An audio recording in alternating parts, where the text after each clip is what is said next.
성도 여러분 안녕하셨습니까?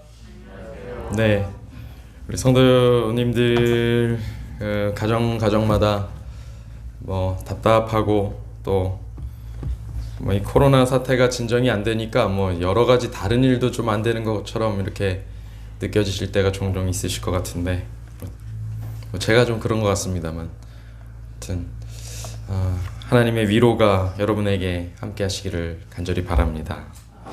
한동안 좀 진정되나 싶었던 이 소위 3차 대유행이 다시 또 확산세로 돌아설 가능성이 뭐 보인다, 이렇게 자꾸 뉴스에서 얘기를 하네요. 그래서 뭐 다중 이용 시설, 뭐 대표적으로 교회를 말하는 거겠죠. 지탄을 받고 있습니다. 지방자치단체들이 방역 수칙 위반 사례를 계속해서 적발하고 고발 조치하고 또 행정 조치를 하고 있는데요. 우리도 좀 조심을 해야 될 것 같습니다. 5인 이상 모임 금지는 계속 되고 있는데 뭐 적절하게 다들 알아서 잘 하실 거라고 생각합니다. 저는 오늘 이제 하나님의 말씀을 함께 읽고 오늘 말씀을 시작하고자 합니다.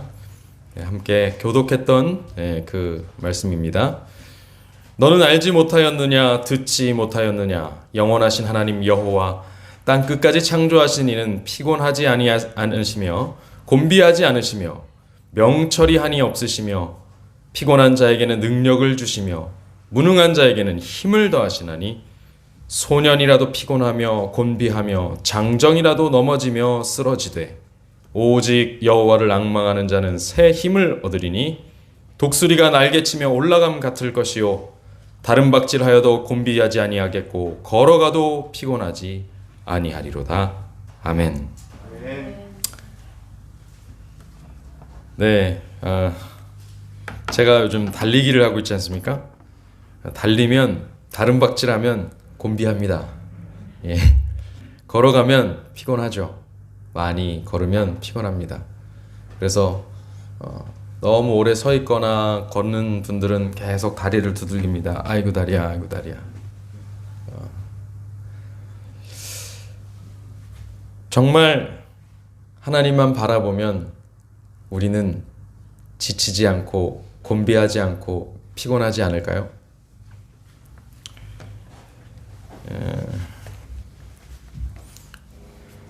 말씀을 시작하기 전에 오늘 한 가지 이야기로 시작하려고 합니다. 몇 해 전에 좀 꽤 된 것 같습니다. 5년 이상 지난 것 같은데요. 저희 작은아버지와 함께 차를 타고 가는 길에 문득 이런 말씀을 하시는 거였어요.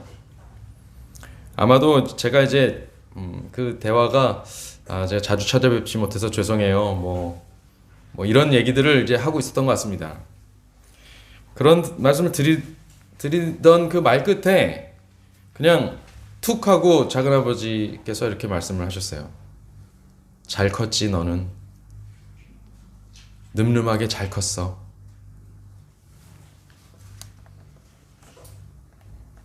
아등바등 살아온 젊은 날이 저의 젊은 날들이 보상받는 기분이 갑자기 들어서 그랬을까요? 저 속에서 뭔가 울컥하고 올라오는데 그 뭐라고 설명하기 힘든 감정이 제게 몰려왔습니다. 잘 컸지. 넌 참 잘 컸어. 상황 그 말을 들었다고 해서 제 주변 상황이 바뀐 건 없습니다. 저라는 제가 하는 그런 일들이 바뀐 건 없습니다. 그러나 그 위로와 용기를 받은 저라는 사람은 이미 전에 있던 것과는 다른 사람으로 바뀌어 있는 것을 느낄 수 있었습니다. 뭔가 새로운 힘이 솟았고 전에 없던 용기가 생겨났습니다. 우리는 지난주까지 이스라엘을 강포와 우상 숭배로 물들이기 위해서 그 주변 국가들을 자극하고 장악했던 사탄의 감화가 심판을 받는 장면, 이 아수르 그리고 바벨론으로 대표되는 그 나라가 심판을 받는 장면을 보았습니다. 예, 주님의 열심히 그 모든 일을 이루시겠다고 하는 약속도 들었습니다. 그러나 그런 말씀이 선포된 지 지금 거의 2500여 년이 지난 지금도 인류에게는 거의 비슷한 패턴의 상황이 반복되고 있습니다. 여전히 우리를 강포와 우상 숭배로 물들이기 위해서 사단은 애쓰고 있고 우리는 거기에 휘말리고 있습니다. 그런 인류에게 위로의 복음이 이제 선포되려고 합니다.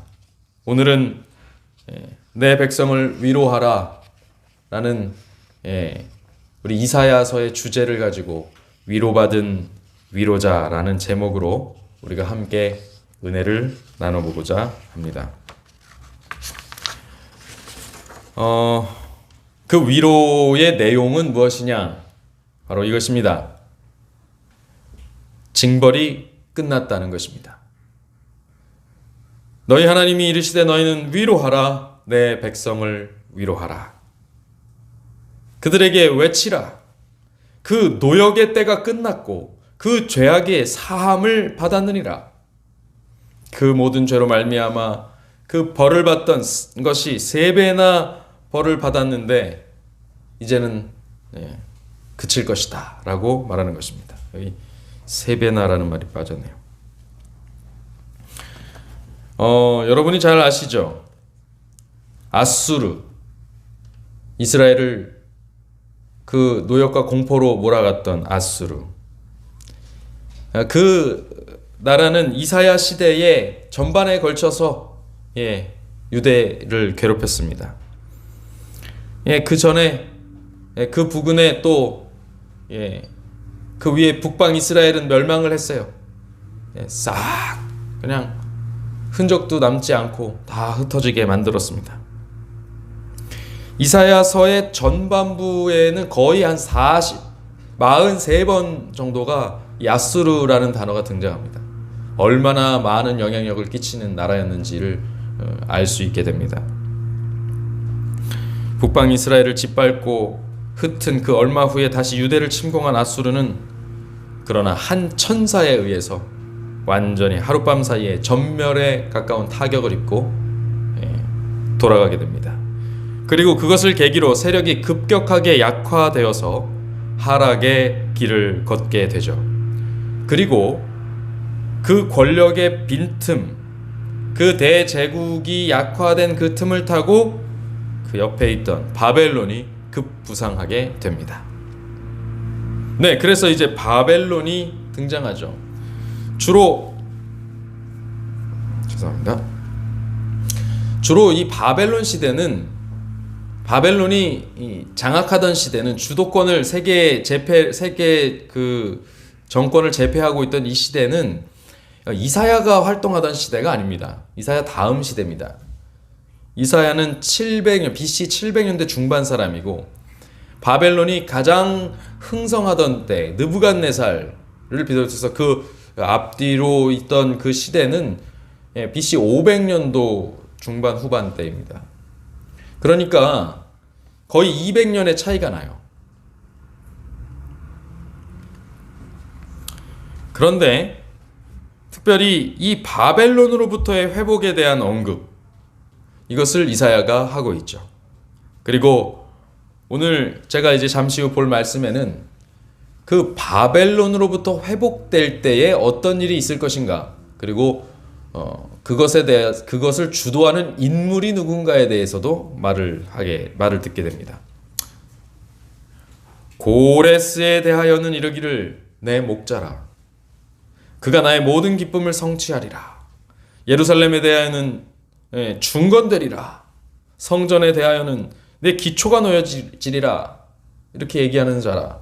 여러분, 그렇다면 그 고레스, 여기서 말하는 고레스는 확실히 예루살렘 중건령을 내렸던 그 고레스가 맞지요?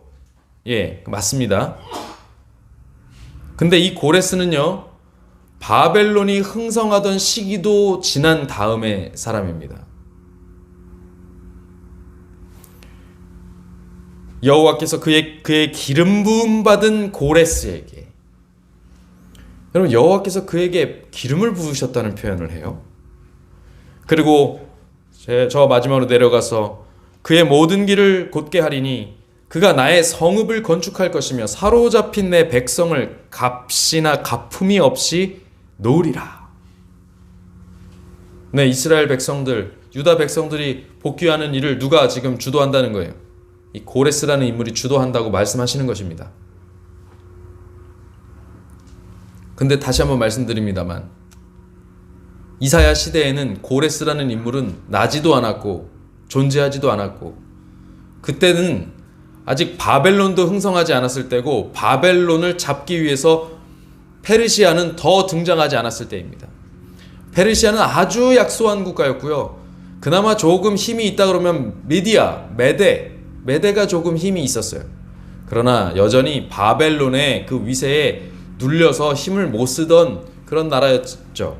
근데 바벨론이 흥성할 때 그랬다는 얘기고, 그것도 지금은 바벨론도 흥성하지 않은 아수르의 시대에 이런 예언을 해놓고 있다는 것입니다. 이사야와 고레스 사이에 약 200년, 300년이 차이가 납니다. 도대체 어떻게 그렇게 그 이름까지 알 수 있었을까? 그래서 성경의 기적과 예언을 부정하는 어떤 사람들, 심지어 신학자들조차도 이렇게 구체적인 이름까지 언급된 것을 보면서, 이사야서는 선지자 이사야가 쓴 게 아니고 후대에 어떤 사람들이 편집하고 짜집기 해서 만든 책이다라고 주장하곤 합니다. 그 주장을 하기 위해서 참 근거를 찾아대는데 참 수고가 많아요. 참 어려운 일을 하고 있습니다. 여러분, 어쨌든 지금 여기서 중요한 것은 유다 백성에게 임했던 징벌의 시기가 끝난다는 거예요. 위로와 회복이 있겠다는 기별, 그것이 중요합니다. 그걸 지금 예언이 맞네 틀리네를 떠나서 그 일은 지금 우리의 시점에서 보면 이미 일어난 일이지 않습니까? 이 예언에 맞게 딱 일어났어요. 유다 백성에게 임했던 징벌의 시기가 끝이 났습니다. 실제로 그 기별이 이사야로부터 전파되었다는 것입니다. 저들은 아직 일어나지도 않은 노역과 수고로부터, 압제와 포악으로부터 건져내심과 위로하심을 예약받았다는 것입니다. 예언된 기별을 통해서 이미 예약해 놓았다, 이것입니다. 반드시 그날이 올 것이었습니다. 자, 그러면 위로의 내용 두 번째는 무엇입니까? 첫 번째는 징벌이 끝났다라는 것이고, 두 번째는 무엇일까요? 우리 함께 읽어볼까요? 시작. 피곤한 자에게는 주시며 무능한 자에게는 힘을 더하시나니 소년이라도 피곤하며 곤비하며 장정이라도 넘어지며 쓰러지되. 네, 위로의 내용 두 번째는 새 힘을 얻으리니입니다. 같은 장 6절로 8절, 40장 6절로 8절은 인생을 풀과 꽃에 비유하고 있습니다. 풀은 마르고 꽃은 시들 것이라고 말하고 있습니다. 인생의 부질없음을 참 잘 비유해 놓은 은유가 아닌가 생각합니다. 꽃처럼 화려해도 풀처럼 짓밟히는 그런 미약한 존재라 할지라도, 또 파릇파릇 올라와도 그러나 그것이 다 사그러들 것이다 라는 것이죠. 우리의 도모와 계획들이 거창하고 찬란하여도 우리의 수명과 한계는 그 끝을 허무로 데려갑니다. 헛되고 헛되며 헛되고 헛되니 모든 것이 헛되도다. 해 아래서 수고하는 모든 수고가 사람에게 무엇이 유익한가? 라면서 인생 중에 가장 뛰어난 지혜를 가졌다고 전해지는 솔로몬의 글은 시작부터 끝까지 허무로 가득 차 있습니다. 마치 대꾸하는 것처럼 전도서 1장의 전반부에서 이 얘기를 하고, 전도서가 마치는 그 마지막 부분에서 또 이 얘기를 다시 한번 합니다. 현명한 사람들의 조언은 대부분 그렇게 아등바등 사는 것에 대해서 조금 힘 좀 빼고 살라고 조언합니다. 그렇게 힘주고 살아봐야 사람의 결론이라는 게 다 거기이기 때문이죠. 그런데 왜 우리는 힘을 빼지 못하는 것일까요? 그 괴로운 삶을 계속 살아내겠다고 용을 쓰고 있는 것일까요? 참 희한한 일입니다. 참 삶이 그렇게 힘들면 다 관둬야 될 텐데 정말 극단적인 어떤 몇 명에 대한 이야기 빼고는 우리는 다들 그 와중에 더 열심히 살아보겠노라고 노력하는 사람들이 더 많다는 거죠. 자기 수명을 어떻게 해서든지 다 살아내려고 하는 것입니다.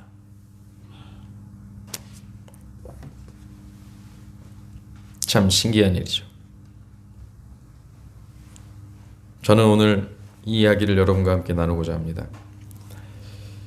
마가복음 5장에는 회당장 야이로의 딸을 고치러 살리러 가시는 길에 한 여인과 접촉하시는 예수님의 이야기가 나옵니다. 오늘 우리가 영상 찬양으로 들었던 그 가사의 내용이죠. 오랜 시간 병이 낫기를 바라며 이 병원 저 의사를 다 만나보고 이 약 저 요법 다 써보고 이 사람 저 장소 다 찾아다녔지만 남은 것은 모든 힘과 재산 그리고 주위 사람 다 사라진 채 홀로 죽을 날만 기다리는 자기 자신의 병든 몸뚱아리 뿐이었습니다.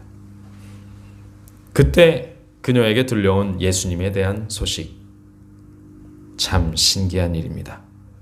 그 괴로운 삶을 계속 살아내겠다고 다시 다짐하게 된다는 것이 문득 들어오는 자괴감도 잠시, 죽음에 대한 두려움은 마지막 용기를 내보자고 그 앙상하게 마른 몸을 문 밖으로 몰아갔습니다. 한 걸음 가고 한 번 쉬고 두 걸음 가고 또 한 번 쉬는 동안에도 알 수 없는 희망과 기대를 품고 예수님이 지나시는 길을 향합니다. 그러다 천방지축 뛰어가던 아이에게 살짝 부딪혀서 넘어져 버리는 그녀. 가까스로 서서 걷던 그녀의 걸음이 그나마 걷던 걸음도 더 이상 이어지지 못했습니다. 사실 여기까지 온 것도 정신력의 승리였습니다. 그녀의 몸은 그럴 수 있는 상태도 못 되었습니다. 그녀의 고개가 숙여지고 어깨가 움츠러들었습니다. 또 어디선가 피가 나는 것일까? 정신이 없다. 사람들의 떠드는 소리가 귓가에 웅웅거리고 시야가 흐릿하다. 그냥 지금은 죽어도 집에 가서 죽자는 마음으로 다시 벽을 붙잡고 일어서려는 그 순간 고개를 들고 앞을 보니 예수님이 바로 한치 앞을 지나고 계셨다. 가시는 발걸음이 사람들에 떠밀려 어느새 길 가쪽 자신의 옆까지 오신 것입니다. 마지막 기회였습니다. 저 함성 소리를 뚫고 소리를 지를 만큼의 힘도 없지만 웅웅거리고 왕왕거리고 사람들이 떠들어대는 그 소리를 뚫고 예수님을 부를 힘도 없지만 사실 사람들 앞에 나설 용기는 더 없었습니다. 왜냐하면 이스라엘에서 피를 흘리는 이 유출병은 굉장한 부정으로 낙인이 찍혀 있었기 때문입니다. 그는 숨어서 그저 그분의 옷자락이라도 만질 수 있다면 이라고 생각하는 순간 무의식 중에 살짝 뻗은 그 손끝에 뭔가 훌쩍 스쳐갑니다. 그리고 그분이 나를 돌아보고 계셨습니다. 성경은 이 장면을 이렇게 묘사하고 있습니다. 그의 혈루 근원이 곧 마름에 병이 나온 줄을 몸에 깨달으니라. 마가복음 5장 29절의 말씀입니다. 혈루의 근원이 마름에.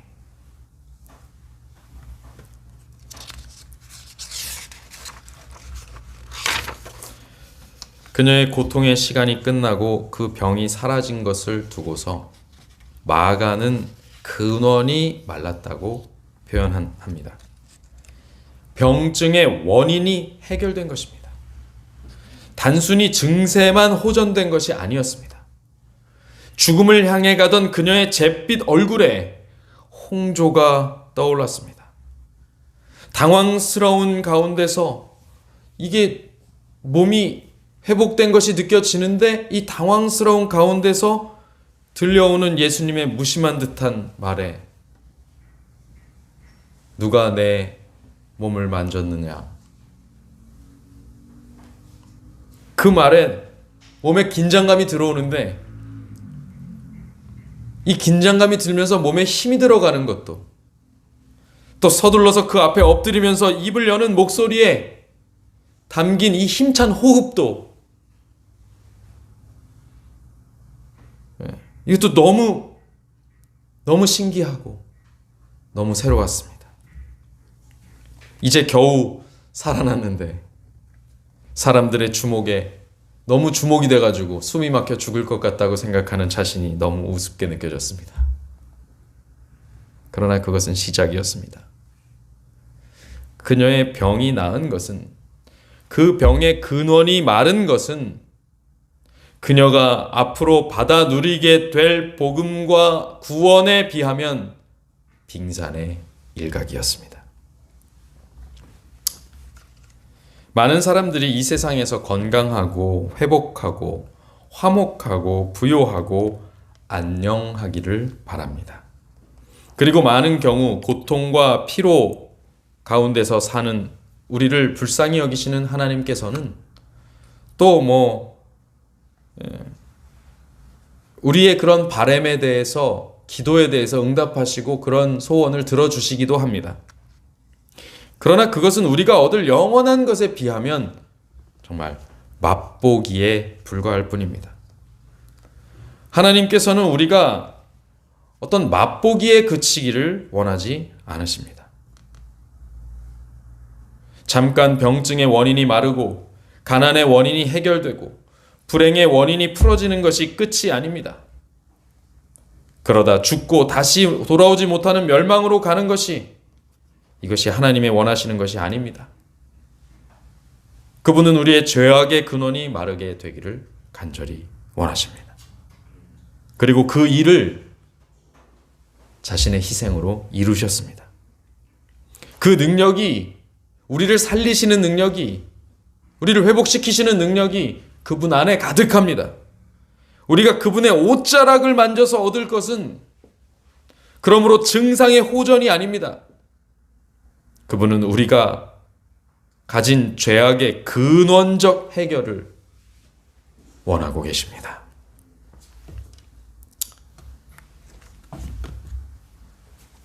이사야 40장 31절은 이렇게 말합니다. 오직 여호와를 앙망하는 자는, 오직 예수님의 옷자락이라도 바라는 자는, 오직 예수님을 따라 예수님을 쫓아서 자기의 힘들고 노곤한 몸이라도 이끌고 그분께 나아가려고 하는 자는 결국 새 힘을 얻으리니 독수리가 날개치며 올라갈 감 같을 것이요 다른 박질하여도 곤비하지 아니하겠고 걸어가도 피곤하지 아니하리로다.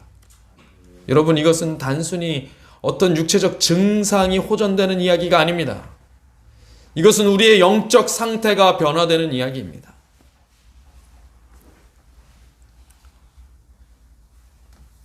구원의 맛보기에 그치라고 주신 말씀이 아닙니다. 인생이면 누구나 겪는 일들, 남녀노소를 불문하고 죄인이면 겪는 모든 낙담과 절망, 좌절과 슬픔, 피로와 또 곤비, 그것들을 더 이상 겪지 않는 상태로 사는 길이 있다라고 제시하고 계시는 것입니다. 사실 이 땅에서는 그것을 떠날 수 없겠지만 그러나 영원한 나라에서는 그것이 가능한 것이죠. 그 비결은 오직 여호와를 앙망하는 자가 되는 것입니다. 여러분, 삶이 노곤하십니까? 사는 날 동안 이 피로와 괴로움의 쳇바퀴를 벗어날 수 없다는 것이, 그럼에도 이 지긋지긋한 삶을 살아보겠다고 하게 되는 것이 혹시 서글프십니까?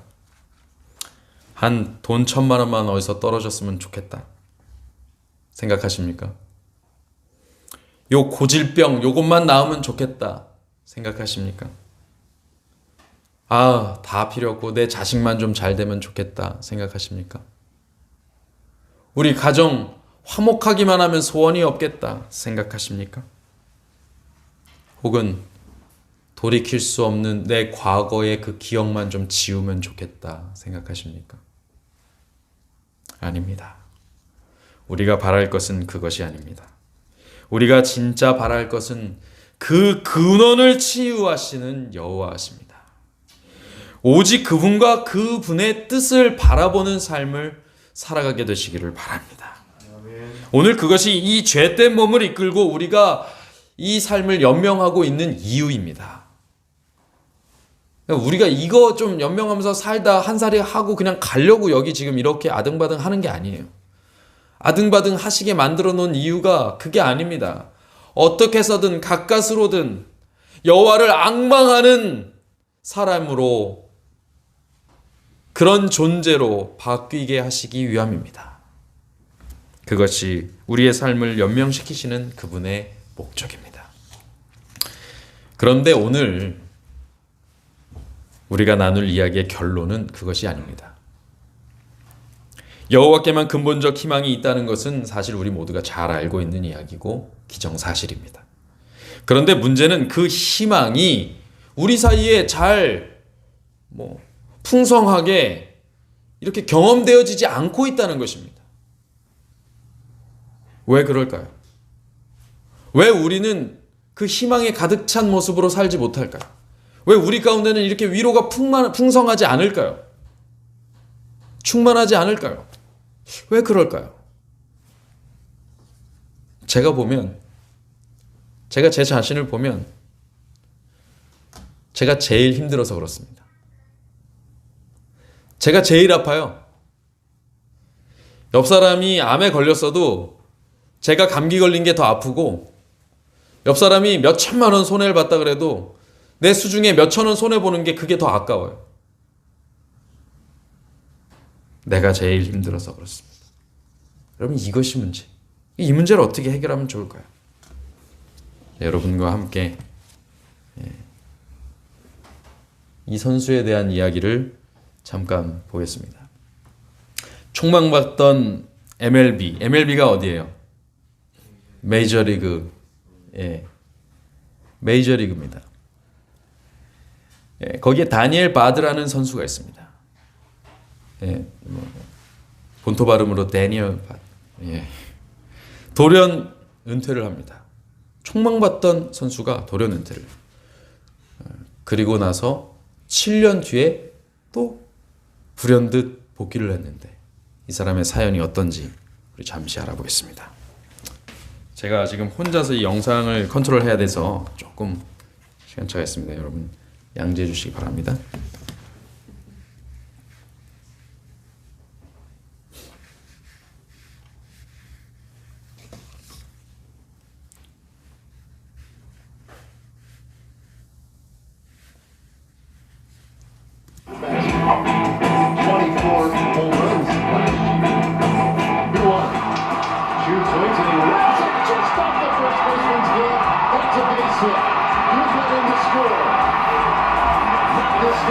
네, 추신수 선수가 등장했네요.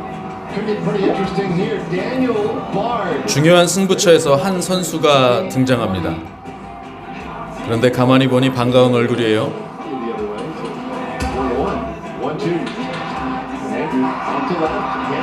네, 건들면 공이 떠버리고 건들지도 못하는 공을 계속 뿌려댑니다. 선수들이, 메이저리그의 엄청난 선수들이 건들질 못합니다. 건드려봐야 멀리 뻗지를 못해요. 너무 공이 묵직해가지고.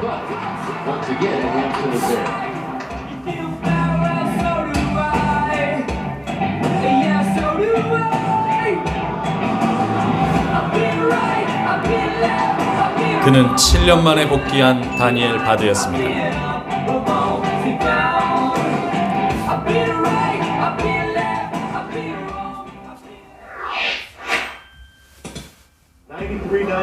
Buck can touch 100.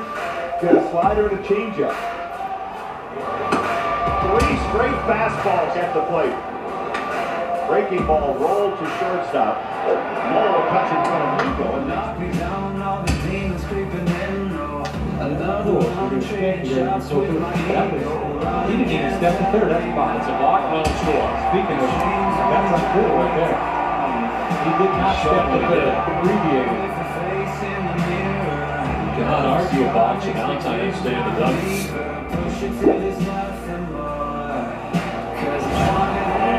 they call another balk on Mark. Second balk of the inning. Now their stock is to third base. To me, that's good. You have to do it. That's just a little too much. Look out. It just takes off. The glove goes to the screen and the second base goes yes. Wild pitch starts to Mark.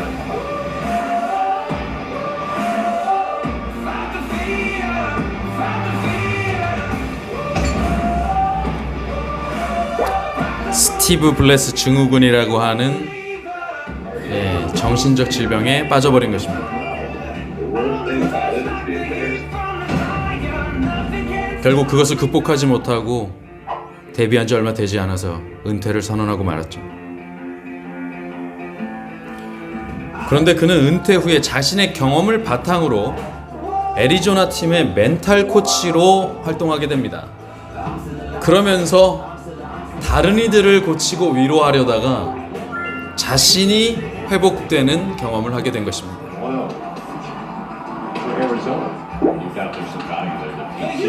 제구가 불안해져서 스트라이크를 꽂을 수 없었던 선수가 25개 공 중에 20개의 스트라이크를 꽂는 선수가 되어버린 것이죠.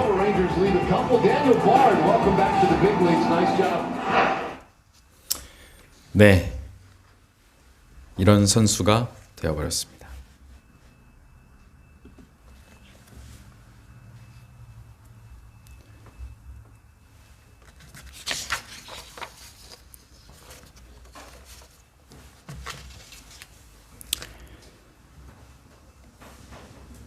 우리는 너무나도 자주 남에게 대접을 받고자 하는 대로 남을 대접하라는 예수님의 말씀을 간과합니다.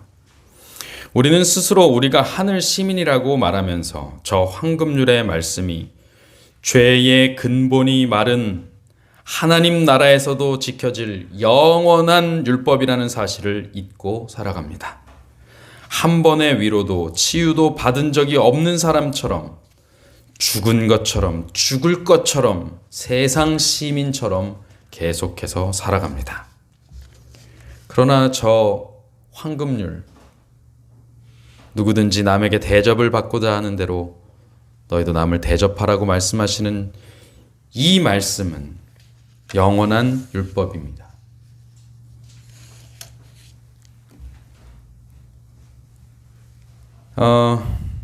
여러분, 이사야 40장 1절의 말씀 기억하십니까? 너희는 내 백성을 위로하라. 하나님은 거기서 내가 너희를 위로해 줄게 라고 말씀하지 않으신다는 사실에 주목해 봅니다. 이미 문제가 해결되었다는 사실을 가지고 가서 너희가 전해라 라면서 우리더러 말씀해 주시는 거예요. 너희가 전해라. 주님의 백성들, 너희의 형제들을 너희가 가서 위로해라 라고 말씀하고 계신다는 사실입니다. 어쩌면 우리는 우리가 마땅히 해야 할 일을, 하나님께서 명령하신 그 일을 하고 있지 않으므로 우리가 마땅히 누릴 만한 참 위로를, 참 회복을 경험하지 못하고 사는 것이 아닐까. 왜 여호와를 앙망한다고 말하는 우리의 무리 안에서도 위로와 회복과 칭찬과 그리고 용기가 이렇게 부족할까? 충만하지 않은 것일까? 그것은 우리가 서로 위로하지 않기 때문이다. 다른 늘 자신과 또 내 가족만을 위한 삶을 살기 때문에 그 이상의 아름다움과 그 이상의 회복을 보지 못하고 더 좋은 것을 누리지 못하고 다른 세상의 시민들과 똑같은 고민과 똑같은 괴로움에서 벗어나지 못하고 살아가는 것. 이것은 참 바보 같은 믿음 생활이 아닐 수 없겠습니다. 자, 그럼 이제 어떻게 하면 될까요? 자, 이제 다시 시작하면 됩니다. 그러면 됩니다. 이미 우리에게 오신 바 되었고 주신 바 되신 예수 그리스도, 그분의 공로가, 그분의 공덕이 사라지지 않습니다. 이미 우리에게 주신 바 되었습니다. 그 예수 그리스도의 복음을 이제 우리가 누리기만 하면 됩니다. 그것은 어떻게 하면 되는가? 네, 서로를 위로하면 시작됩니다. 자, 지금 바로 옆에 있는 사람들에게 한 말씀씩 해주십시오. 저희 작은 아버지가 그냥 툭 하고 한마디 저에게 해주셨던 것처럼 여러분 이런 말들 해주세요. 그동안 수고했습니다. 잘 버텼어요. 당신이 있어줘서 고마워요. 여러분, 이 한마디 몇 마디 말은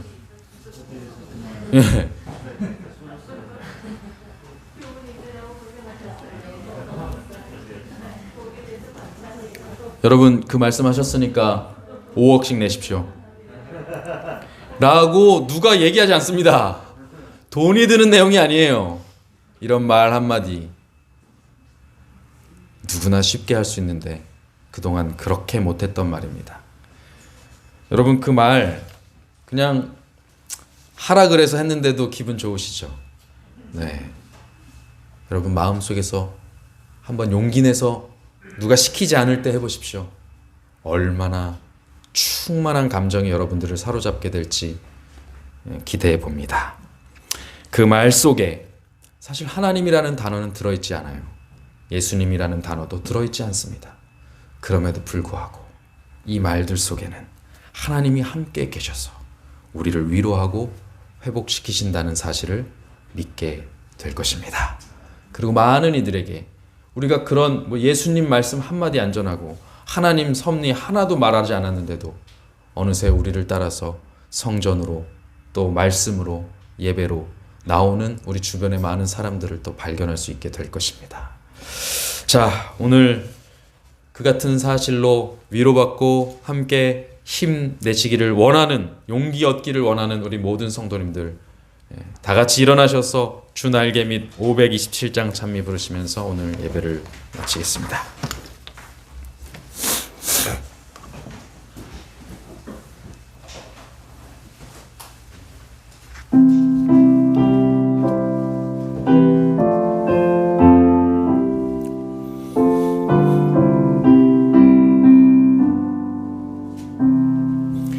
주 날개 밑 내가 편하게 있네.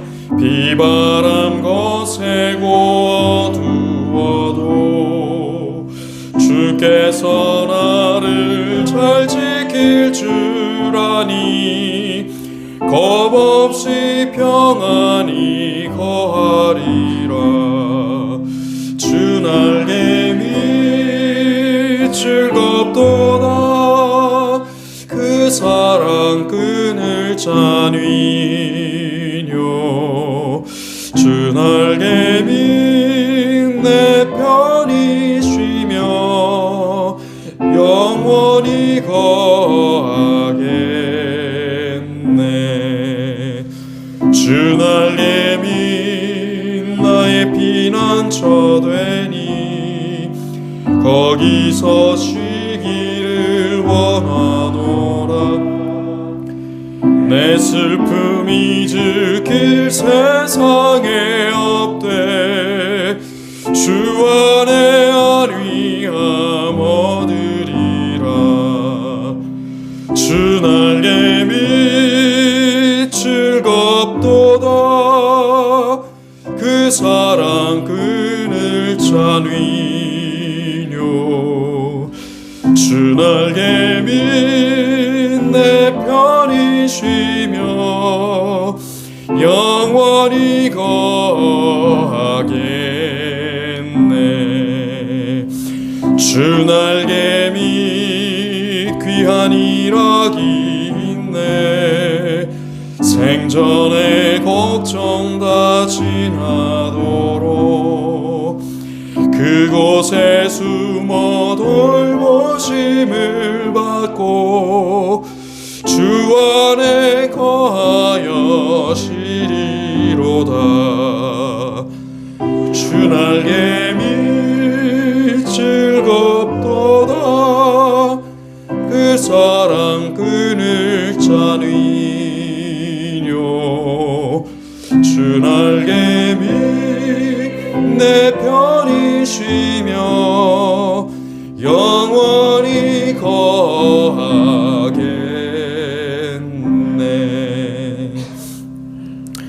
아버지 하나님, 주 날개 그 밑이 바로 눈에 보이는 저 앞에 있는데 참 우리는 그곳으로 들어가기를 주저하는, 두려워하는 모습인 양 멀찍이 떨어져서 눈치만 보는 것 같습니다. 주님, 우리는 우리의 문제를 스스로 해결하지 못하고 우리의 고충이 우리를 잠식하고 다 잡아먹도록 그저 그렇게 주저앉아 있을 때가 얼마나 많이 있습니까? 그 일에서 해결함 받지 못한다고 탄식하며 또 누군가 특정할 수 없는 누군가를 원망도 해보지만 그러나 그 일은 부질없음을 저희들 깨닫습니다. 오늘 다니엘 바드의 이야기를 통해서 우리가 서로 위로할 때 위로받을 수 있음을 깨닫게 되었습니다. 주님, 우리더러 위로하라고 말씀하실 때 그것은 우리의 문제가 다 해결되었기 때문이 아니라 그 위로하는 일을 통해서 우리의 일이 해결될 것이기 때문에 하신 명령임을 또 생각해 보게 됩니다. 주님, 오늘 우리가 주 날개 밑으로 들어가는 일을 주저하지 않게 하시고 속히 누군가를 위로하는 말을 통해서 주님의 날개 밑으로 들어가는 귀한 체험 있게 하여 주시옵소서.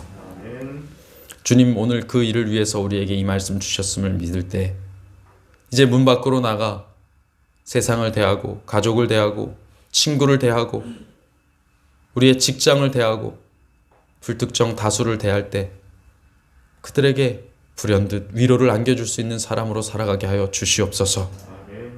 그 모든 일을 통해서 하나님께서 영광 받으시고 하나님의 나라가 이 땅에 속히 임하기를 간절히 원하올 때 예수 그리스도 이름으로